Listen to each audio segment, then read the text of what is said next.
ሰላም ጤና ይስጥልን የተወደዳችሁና የተከበራችሁ ያራዳ ቅዳሜ የፍሬ ነገር ፕሮግራም ተከታታዮቻችን እንዴት ናችሁ? እንዴት ከረማችሁ? እንዴት ሰነበታችሁ? ሁሉም ነገር መልካም ነው።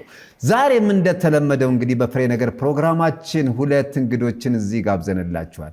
ለዛሬ ለውይይት የመረጥነው ርዕሰ ጉዳይ ትዳርን ይመለከታል። የትዳር መስፈርት በእናንተ በኩል እንዴት ነው? እንግዲህ እንግዶችን የጋበዝኩት የትዳር መስፈርት ምንድነው የሚለውን እንዲያብራሩልን ነው። በዚህ ርዕሰ ጉዳይ ላይ በጣም አድርገን እንወያያለን። ሰፋ ያለ እውቀት እንጨብጣለን። ሐሳብ ግራና ቀኝ እናንሸራችራለን። የተወደዳችሁ ተመልካቾቻችን ፍሬ ነገር ነው ፕሮግራማችን። እኔ ፕሮግራሙን እየመራው እስከ ፍጻሜው ድረስ አብሬያችሁ የምቆየው አሌክስ ነኝ። አሌክሳንደር። ፕሮግራሜ ደግሞ ፍሬ ነገር ነው። እንግዲህ የተወደዳችሁ ተመልካቾቻችን እስከ ዛሬ ድረስ ፕሮግራማችንን ላይክ፣ ሼር፣ ሰብስክራይብ በማድረጋችሁ በጣም አድርገን እናመሰግናለን። ፕሮግራማችን በእናንተ ድጋፍ እዚህ ደርሷል። ከዚህ በኋላም ይቀጥላል። ፕሮግራማችንም አሁንም እንደቀጠለ ነው። እንግዶቼ እስቲ ራሳችሁን አስተዋውቁና ለዕለቱ ወደ ያዝነው ርዕሰ ጉዳይ እንገባለን። ማን እንበል? ከማን እንጀምር? ሌዲስ ፈርስት። ይሄን አይል ነው ቅድሚያ የምንሰጣቸው። በጣም አሪፍ። ሌዲስ ፈርስት። እሺ፣ መልክ ሲሰራ ነው ባይልስ መጀመሪያ አይቀርም ብዬ። እንደምትጀምሪው ታውቂያለሽ። ወይዘሮ ልበል? ወይዘሪት። ማን ልበል? እሺ ከዛ በፊት ያው ትንሽ ልንገረው ብዬ ነው። አሁን እንደዚህ ብዙ ሲያወራ ቅድሚያ ሰጥ ምናምን የሚያገባ ነው የሚመስለው። አያገባም። እንዲሁ እኔ ስለማቅ ነው አያገባም። ብቻ ራሴን ላስተዋውቅ። ቤዛዊት እባላለሁ። የጾታ ጉዳዮች አክቲቪስት ነኝ። በዚህ ዙሪያ ጥሩ የሆነ ልምድ አለኝ። ስለዚህ እሱን አካፍላችኋለሁ። ያው የወንዶች የትዳር መስፈርት የሚታወቅ ነው። እንዲሁ ዝም ብሏል አይደለ? ያልተጨበጠ ነገር ነው። ሐሳብ ላይ ብቻ ነው የሚያጠነጥነው። ግን ብዙ ላይ ማተኮር አለባቸው ይመስለኛል። እሺ ወይዘሪት ቤዛዊት እመለሳለሁ ወደ እርሶ። እጅግ ደስ የሚል ነገር ነው የተናገሩት። እርሶን ማን ልበል? ሁለተኛ እንግዳይ። አመሰግናለሁ። እኔ አለሙ እባላለሁ። ሲቪል ሰርቫንት እና ላጤ ነኝ። አላገባውም። እንደው አወያይ አንድ ነገር ልጠይቅ? እሺ ይቻላል። ለምን አላገባህም ብለህ ጠይቀኝ ስሞትልህ። እሺ በጣም ደስ ይለኛል። አቶ አለም። አቶ ወይስ አንተ? አንተ አለም። ማን አለ ብለህ ማለት? አለምዬ ለምን አላገባህም? የሴቶቹ መስፈርት ቋቅ ነው ያለኝ። መስፈርታቸው ቋቅ ነው ያለኝ። በአፍንጫዬ ሊወጣ ነው የደረሰው። ማለት ቋቅ ነው ያለኝ ማለት? ይኸውልህ አወያይ፣ ነገሩ ቀላል ነው። ለምሳሌ ይመጡና ትነዳለህ ወይ ይሉሃል። እና እኮ አትነዳም ነው? እኔ አልነዳም። አንተ አለማፈር እንዴት? መኪና ሳይኖር መኪና ሳትነዳ ነው አሁን ስለ ትዳር እንዲህ ቁጭ ብለህ ከኔ ጋር የምታወራው እንዴ? ምንድነው ታዲያ ሌላ መስፈርቱ? እሺ ቆይ ወይዘሪት ቤዛ አንድ ጊዜ ጠብቁኝ፣ እመለሳለሁ ወደ እርሶ። አቶ አለሙ ጨርሱ አንድ ጊዜ። እሺ ይኸውልህ በዚህ ብቻ ቢበቃ እኮ ጥሩ ነበር። አይ በቃ ግን ይቀጥላል ጥያቄው። ቤት አለው ይለዋል። እንዴ እና የለህም ነው? ቤት እኮ እንደው እንትን አይደለም፣ ቆርኪ አይደለም ከመሬት የምታገኘው፣ በጋራ አብሮ እየተኖረ የሚሰራ ነገር ነው። እና ተከራይተህ ነው የምታኖራት ነው? ወይዘሪት ቤዛ እመለሳለሁ ወደ እርሶ። አንድ ጊዜ አቶ አለሙ ሀሳባቸውን ይጨርሱ። አንድ ጊዜ ለምን ነው ዝም ብትል? አይ ድምፅህን ከፍ አድርገህ ስታወራ እንደው የሞላልህ ነው የምትመስለው ብዬ ነው። እሺ ይቅርታ። እሺ አዋይ ባክመላበላት ችግር የለም እንቀጥል። እሺ ወይዘሪት ቤዛ አንድ ጊዜ ይጠብቁኝ። እንደው ቤት የለኝም ትላለህ ስትል አይቆም ጥያቄውንም አካውንት ላይ ስንት ብር አለ ይሉሃል። እንደው እሺ አሁን ይቅርታ አለማየሁ፣ እንደው አካውንት ውስጥ ያለው እኔ ልፈር አንተ ንገረኝ። እንደው ልፈርበት ንገረኝ፣ ስንት ነው ያለ? በጣም ከባድ ነው ያቀረቡት መስፈርት፣ በጣም ከባድ ነው። አቶ አለሙ በጣም ይከብዳል በእውነት። አሁን እንደርሱ ሐሳብ ምን አልከኝ? አይሰማም። አወያዩ በጣም የሚከብድ ኔትወርክ መሰለኝ። አየር ላይ ነው አቶ አለሙ? አየር ላይ ነው ታር? አይሰማም። ምን አልከኝ? አየር ላይ ነው ታር? አቶ አለሙ ይሰማል? አዎ አየር ላይ ነው። በእውነት በጣም ነው የሚገርመው። የቀረበውት መስፈርት በጣም ከባድ ነው በእውነት። ምኑ ነው የሚከብደው? ይሄ መስፈርት እንዴት ነው ሊከብድ የሚችለው? በጣም ከባድ ነው እንዴ! ለምን ነው የሚከብደው? እንዴት ነው ወንድ ልጅ ቤት መኪና ሳይኖረው ዝም ብሎ ትዳር ላይ ፊት ሊል የሚችለው? እንዴት ነው ስለ ትዳር የሚያስበው? ቆንጆ ሆነ ይሁን ቋሚ የሆነ ቤት ያስፈልገዋል፣ መኪና ያስፈልገዋል። አካውንት ውስጥ ደግሞ ይሄ አለ አይደል የጡጣ ገንዘብ የሚባል አይቀደም ማጨርሱ አይነት ገንዘብ ያስፈልጋል። ልክ ነው እኮ። አሁን እነዚህ ነገሮችም ሆነው ተሟልተውም እኮ ትዳር ይመሰረታል። እነዚህም ሳይኖሩ ትዳር አይመሰረትም። አዋይ ስማት እንግዲህ የሰማህ ነው አይደለም? አፍ ሲከፈት ነው ነገሩ እኮ። ደሃ ወንድ ትዳር መመስረት የለበትም እያለች እንደው በጭራሽ ሊሆን አይችልም። እንዴት ወይዘሪት አዜብ እንዴት ነው ምንም ነገር ሳይኖረው ባል ሆኖ ሊኖር የሚችለው? እንዴት እንዴ አለማየሁ ቆይ ወይዘሮ ቤዛ እንዴት ባላንስ አድርጎ ለትዳር መስፈርት ያስፈልገዋል ወይ? እንዴ በደንብ ያስፈልገዋል። መስፈርቱንም ደግሞ እየነገርኩ ነው። ሊኖርህ ይገባል ነው። ባል ስትሆን ሊኖርህ ይገባል። አዎ እኔ በጣም ብዙ ነገር ያስፈልገኛል። ያንን ማሟላት መቻል አለበት። አንቺ በጣም ታሳፍሪያለሽ። በእውነት በጣም ታሳፍሪያለሽ። ደሃ ወንድ አንቺ ላታገቢ ትችያለሽ። ነገር ግን ድስት ግጣሙን አያጣም። ድስት ግጣሙን አያጣም። ለኛም አለልን። ደሃ ሆነ ባዶ ኪስን ሳታፈር እኔ ነኝ የማፍረው? አንተ እኮ ነው ማፈር ያለብህ። ደግሞ ድስት ግጣሙን አያጣም ምናምን እኔ ድስት ራስ እንዴ ከዚህ ጋር አቶ አለሙ አቤት ድስት ራስ እያለችሁት ነው። ወይ ስነ ስርዓት ያጂ በላት። አንቺ ስርዓት ያጂ አከናንብሻለሁ። አልመለስም በኋላ በእናትህ መጀመሪያ የምትወዳትን ባከናነብካት ፈጣጣ። እሺ በቃ አንድ ጊዜ እየተደማመጥን እዚህ መከናነቡ ላይ ያዙልኝና ሁለታችሁም እንደው እዚህ ደረጃ እንድትደርሱ ያደረጋችሁ ወይም ደግሞ የተለየ ገጠመኝ ያላችሁ ወይ? አለኝ ወይ ማለት እንደዚህ እንድትነጋገሩ ያደረሳችሁ ምክንያቱ ምንድነው? ገጠመኛችሁ ምንድነው? ከዚህ በፊት የደረሰባችሁ ጉዳይ ያለ አቶ አለሙ? ያልሻረቁ ስራ አለኝ ሁሌ እየመረቀዘ የሚያመኝ። በጣም ጥሩ እሱን ንገሩን። አይውልህ የልጅነት ፍቅረኛ ነበረችኝና ከሷ ጋር ደልሽ ተጫውተን አፈር ፈሽተን ጭቃ አብኩተን ያደግነው። ታዲያ መቼም በዚህ ድህነታችሁ ላይ ፕሌይስቴሽን ምናምን እያጫወትክ አታሳድጋት አታድጉ ነገር አይደል? ወይዘሮ ቤዛ ቆይ አንድ ጊዜ ይጨርሱ። አቶ አለሙ ይጨርሱ አንድ ጊዜ። እሺ አቶ አለሙ ይቀጥሉ። እዛ ስንኖር እሺ መጥፎ ጓደኞች ጋር ገጠመች። እሺ እና እነሱ መናጢ የሚቀይረው ሙታንታ የሌለው ምን ይሰራልሻል እያሉ አይምሮዋን እየበረዙ ሌላ ሀሳብ እየከተቱበት ልቧን ከሌላ መሸርሸር ጀመሩ። ከኔ አራቁት እንደ ሰማይ ራቀ ልቧ። ከዛ በዚህ መሀል አንድ መላጣ ሰው መጡ በመኪና ፊት እሰይ እና ታዲያ ካንተ ጋር እዚህ ካኳን እያከከሽ ትኖርልሽ? ደግ አድርገሽ እኔ ገጠመች ያልኳቸው ጓደኞቿም ደና ያላቸው ስለሆነ ይሆናል ያለው ሰው ማተውድ ነው የምትመስለው ስትታይ። ተይ ፍቅር ይሻላል። ተይ ደጉ ቤት ባቄላው ቆሎው ይሻላል። እሱን እንቆርጥም ብል አይሆንም ማለት ትሄደች። ችግር ይቆረጣጥም ምንም በወጣት ነው የምትቆረጥመው። እውነት ነው።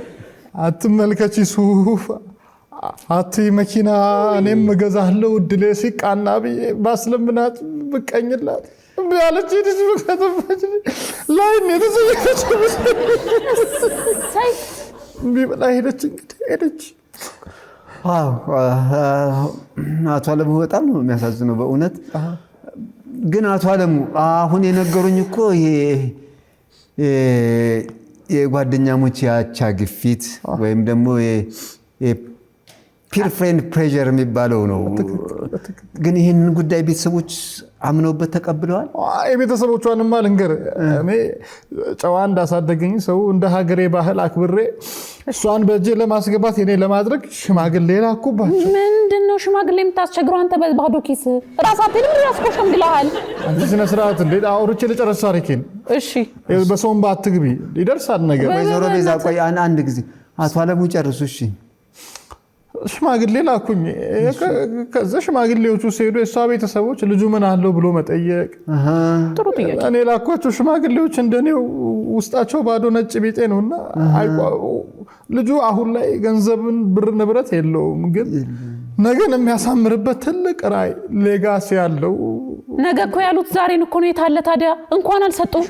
አራፍሽን ዝም ብትይ ነገ ራዕይ አለው ሲሉ ጊዜ የሷ ቤተሰቦች ለሞራል ሳያስቡ ራዩን ቀቅሎ ይብላ እንደ አርሰናል ዋንጫ ማይበላ ባለው ፈልገም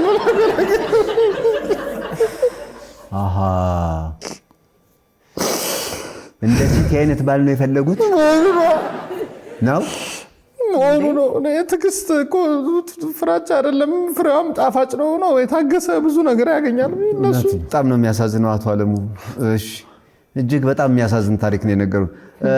ወይዘሮ ቤዛ እርሶስ እንደው እዚህ አቋም ላይ እንዲደርሱ ያደረጉት የተለየ ምክንያት አለዎት? የእርሶም ደግሞ ብንሰማ። ኦፍ ኮርስ አለኝ። በጣም በቂ ምክንያት ነው ያለኝ።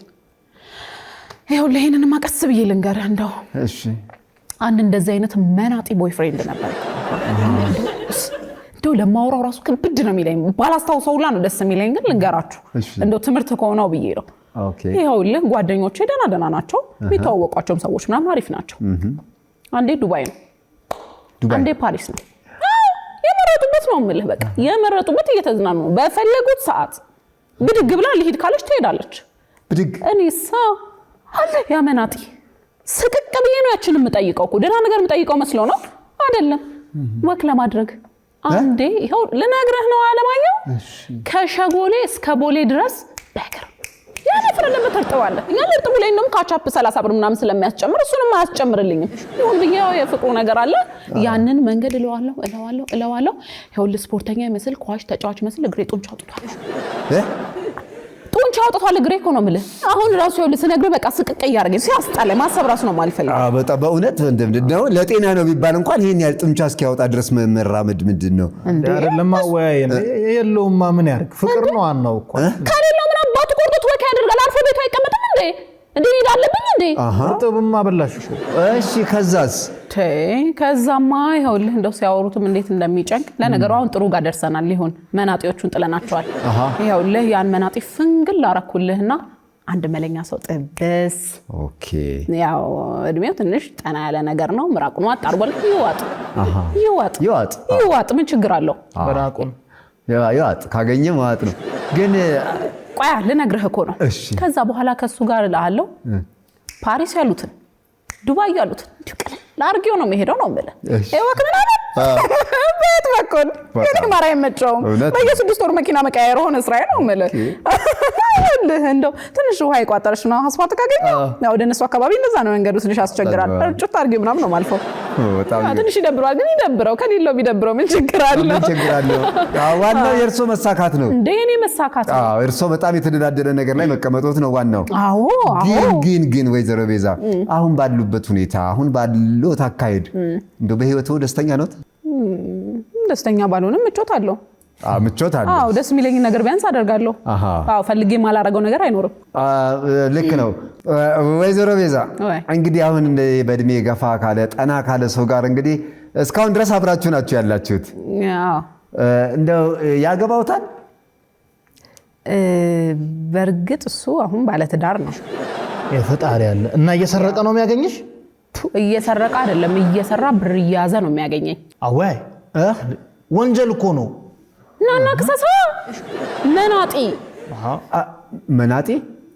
ምን አባቱ ይላል ይሄ ቆይ ወይዘሪት ቤዛ አንድ ጊዜ እንደማመጥ እኔም በተወሰነ መልኩ በአቶ አለሙ ሐሳብ እስማማለሁ እንዴ ሰውየው እኮ ወንጀለኛ ነው በጣም እየሰራ ወይም እያደረገ ያለው ነገር ትክክል አይደለም ይሄ በወንጀል ያስጠይቀዋል ደግሞ ሳስበው የሚያገባውትም አይመስልኝም እንዴ ለምንድነው ማያገባኝ አሁን እንዲፈታት እያስማማሁት እኮ ነው ያለው መንገድ ላይ ነው ነገርየው መንገድ ላይ ነው እንዴ ቆይ የሚበተነው ቤተሰብስ እሱ አያሳስብሽም የሚበተነው ቤተሰብ አያሳዝኖትም ወይዘሪት ቤዛ ታዲያ ወደ ድሮ ዘመናጤ ማን ነው ቦይፍሬንድ ያልመለስ ነገር ምን አርገዋለሁ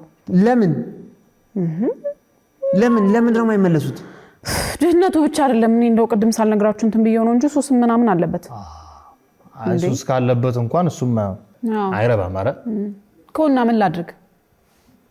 ምን ላድርግ እሱ ላይ ያዙልኝ ውድ ተመልካቾቻችን ወይዘሪት ቤዛ ምን ላድርግ ብለዋል ይሄን ፕሮግራም እየተከታተላችሁ ያላችሁት ፕሮግራሙን ላይክ ሼር ሰብስክራይብ እያደረጋችሁ እንደሆነ ይገባናል አሁንም በተደጋጋሚ ላይክ ሼር ሰብስክራይብ አድርጉ እንወዳችኋለን እናከብራችኋለን ወይዘሪት ቤዛ ምን ላድርግ ብለዋል ምን ያድርጉ አወይ መቼም እንግዲህ ወጣት ያለችውም ሱሳም ከሆነ ራይ የለውም ማለት ነው እኮ ራይ ከሌለው ደግሞ ይዟት ገደል ነው የሚገባው እቺ ወጣት ናት እሷ ያኛውም እድሜው ጠና ያለውም ትዳሩን አይፈታላትምና አንዳንዴም ያው ሱስ የሌለባቸው ራያቸው ሰፋ ያለ ወጣቶችም እንዳለን ቢታሰብ ጥሩ ነው ለማለት ምንድነው ራይ ያለኝ እያልክ ነው አንተ እኔ ሞልቶ የፈሰሰ ነው ደስ ይላል የሚገርምሽ ጎበዝ የእንጨት ባለሙያ ነኝ። እንዳለ በየቤቱ ያሉት ነገሮችን የምሰራው በዚህ በተባረኩ እጆቼ ነው። አሁን ደግሞ የራሴን ሊከፍት ግንባር ቦታ ይዣለሁ። አይ በጣም ደስ ይላል። ደስ ይላል በጣም በእውነት በጣም ደስ ይላል። አቶ አለሙ በእውነት በጣም ደስ ይላል። እንደው ዝም ብዬ ስገምት በዚሁ አጋጣሚ ሲቪዮን እየሰሩ ይመስለኛል። አዎ ምን ነው ከጀሏት እንዴ? ያው ምን ይወጣላታል? ቆንጆ ናት። እሱም እኮ ያው ወንዳ ወንድ ነገር ነው። ደስ ይላል። ፕሮግራሙን እኮ የዴቲንግ ሾው አስመሰሉት፣ የመቀጣጠሪያ ቦታ አደረጉት። እንግዲህ ተመልካቾቻችን ምን ትላላችሁ? እንደተከታተላችሁት እናንተም በየቤታችሁ ይህንን ጉዳይ ተወያዩበት። እኔ ለዛሬ አበቃው። ሳምንት በሌላ ፕሮግራምና በሌላ ርዕሰ ጉዳይ በሌሎች እንግዶች እስክንገናኝ እስከ ሳምንት ቸርን ሰንብት። ባይ ባይ። አለማየሁ ግን አድራሻው አድራሻ እንትን አቶ አለሙ አቤት እየሰማሁ ነው። እሺ ምን መሰለህ አወያይ እንደው ቆንጆ አንተን አይደለም እሷን ቆንጆ ወይ እኔ ነው ወይ ምናልባት ኮፊ ቴብል ምናምን ከፈለግሽ ሰራልሻለሁ። አድራሻዬን ወይ እንዳልሽው በጣም ያስፈልገኛል አይደለ? በቃ ተገናኙ። እሺ ባይ ባይ።